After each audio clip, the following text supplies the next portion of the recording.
Sure. So, sort of changing the direction a little bit to more of the budget proposal, which I wanted to know sort of your position on many things. But so we're in a challenging economic environment right now. Obama's budget proposal calls for increasing taxes on individuals. It calls for increasing a carbon tax, which will effectively increase the cost of utilities, increase the cost of fuel.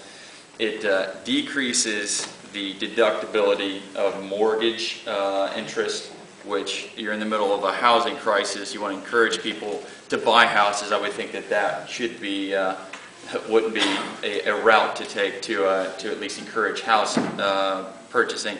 Additionally, it decreases the deductibility of charitable contributions. So effectively, it increases taxes and it decreases what I would call incentivized deductions, i.e., to buy houses and to give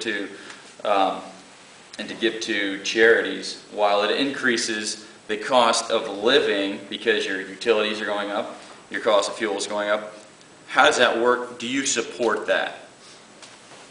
I've got two problems. One thing I really like about the budget, and two problems with it that are in some ways, I guess paradoxical is the right word.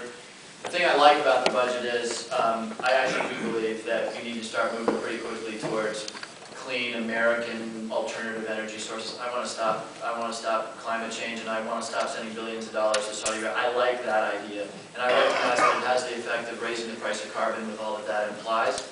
I like the notion that maybe while we're raising the price of carbon, we can be reducing the price of alternative energy.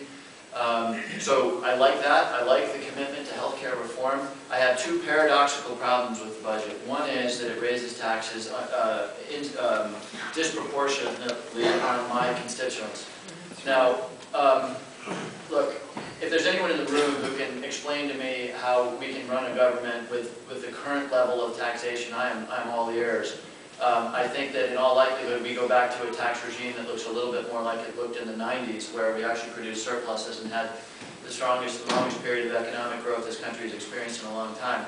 But the two things I don't like about the proposal are that it disproportionately raises taxes on my constituents, and two, paradoxically, it also isn't, to my way of thinking, fiscally responsible enough. It cuts the deficit very substantially in the next 4 years, down to about 3% of GDP, but when you're carrying $12 trillion in national debt and $43 trillion in unfunded liabilities with Medicare and Social Security, you've got to get it to zero and actually probably start showing some surpluses at some point.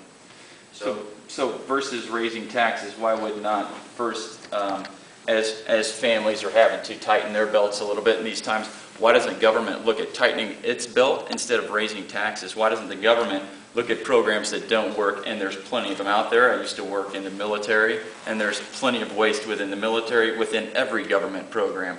Why don't they tighten their belts first versus asking families, especially your constituents, to go ahead and give more of their disposable income to the government so the government can decide how to spend their money? I think that people keeping more of their own money would be would much more stimulate the economy than watching the government sort of waste it.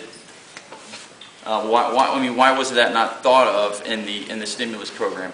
Decreasing taxes, and I know you talked about the 40% of it was, but it doesn't decrease top rate corporate taxes. It doesn't in the budget also in his budget he's going to increase taxes from 35% to 40%, yet they're going to decrease their deductions down to 28%. So to me, it's a double tap on some of the higher earning individuals, while the government doesn't even look once at tightening its own belt and cutting expenses. I mean, our president just took his 747 from Washington, D.C. to LA so he could go to the Jay Leno show. I mean, that to me looks like a little bit of waste, and there's plenty more of that going on.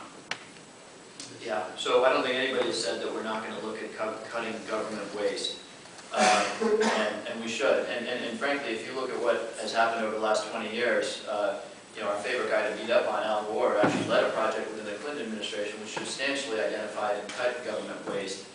At the end of the day, waste, fraud, and abuse is the thing that everybody loves to talk about. And I'm not saying there isn't waste, fraud, and abuse within the government, but even if we can get the government as efficient as a private sector entity, that doesn't solve our problem. I'm not just talking about waste, fraud, and abuse. I'm talking about government government programs that don't work, period. Like give me a couple examples.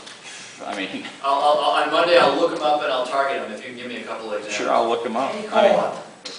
So Acorn is a private 501c3. It's not a government company. I mean, a government program. It's funded by the government. It's not funded by the government. It's funded by the government tax dollars. It's not. Acorn is simply not funded by the government. Did you check the stimulus bill? Yeah. Check and see where that money's going. Acorn's getting it. Check and see. Okay, I will check. It's the floor. No, look, setting Acorn aside, I'm dead serious. You give me a list of government programs that are wasteful, and tomorrow afternoon, I will publicize them out of my office. Sure. Well, there's a difference between wasteful and ineffective, and that's probably where Ineffective. Yeah, that's the debate. Yeah, look, if we have policy differences, I mean, if you don't believe we should be, doing X, Y, or Z that the senator from Nebraska thinks is important, that's a different issue. That's a political issue, but if you, in all seriousness, I'm not being rhetorical here, if there's wasteful programs, you tell me, because, I'll be a hero if I can kill a couple of them. how about the new presidential helicopter? I think the target on it was how many billion? I mean, how many hundreds of billions for a fleet of, I forgot how many helicopters, but that to me seems a little over the top. Can we move on? Yeah. Okay, let's move on. Anybody who hasn't had a chance to ask a question yet here today? Wow, did everybody's first? Well, there's a I have a gentleman. question. There have been reports over the weekend that Geithner is going to ask for another $700 billion in TARP funds. I have a two-part question. First, would you support that? And second, would you support clawing back the unspent portion of the TARP funds, the $200 billion or $250 billion that haven't been spent, and use that $250 billion to pay for the stimulus bill? If Geithner comes to Congress and asks for another $700 billion for TARP, he's dead in the water. Does that mean you'll vote no? Well, you asked me, I asked you if you would support it. would I support more money for TARP? Yes, Right now, yes. not having seen a proposal, no. Okay. No. It almost doesn't matter what I think. Look, I don't think there's a congressman or a senator who would vote for another dime of TARP funds. No, it matters to me what you think, since I Yeah. voted for you. Would I, no, I'm not trying to dodge your question. I just, you got to get some details when you answer Agreed. to those questions. But no, I would not vote for more TARP funds now. Do I think that we should claw back TARP funds? So, they've invested, and this is a key distinction, right? We bought preferred shares in financial institutions, some of which we'll get back, some of which we won't. $350 billion, a little bit more has been spent. There's actually about another $300 billion that hasn't been spent. Should we take that money away from that purpose? No, I don't think so. I think that probably the big question right now is, are we going to be able to stabilize the financial services sector? And one thing I know for sure is that we can't do it without resources.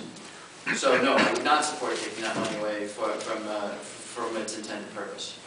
And by the way, and this is asked in all seriousness too, if somebody has a proposal for how we can stabilize the banking sector without the use of government funds, I'm also all ears on that too. It's just, if you look at Sweden, Japan, and other nations that have done it, it always takes, the government investing and recapitalizing institutions. Well, to follow